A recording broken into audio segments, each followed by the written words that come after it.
Sports fans.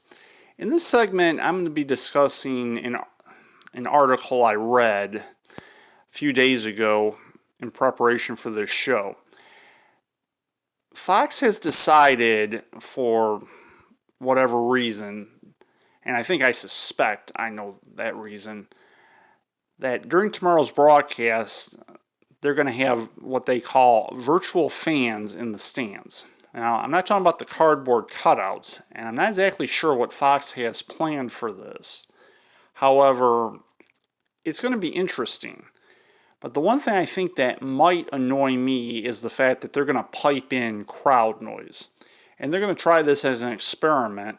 And in fact, the Lions game with the Bears will be the only game tomorrow that Fox does this with.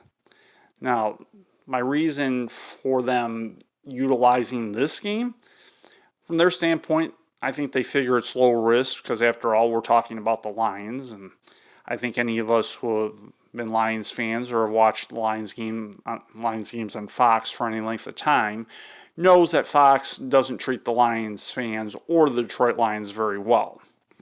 Deservingly so or not, but my opinion is I think Fox treats the Lions and the Lions fans worse than they deserve to be treated. And there's no justice to that, and there's no fairness to it either, obviously.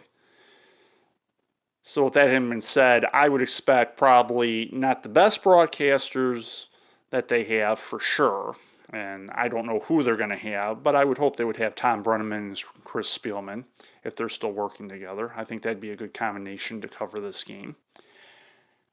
And we'll see what happens with that, as will they, obviously. It's going to be interesting to see how this works out, I would say.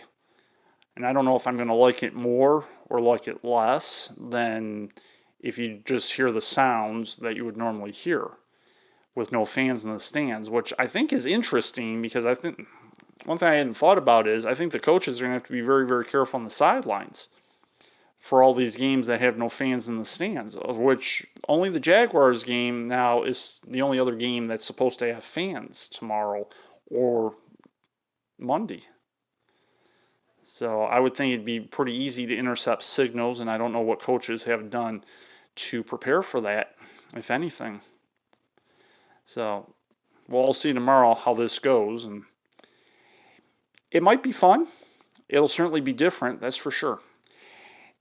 In the next segment, I'm going to talk a little bit about Adrian Peterson and what I think will happen tomorrow and what his role will be.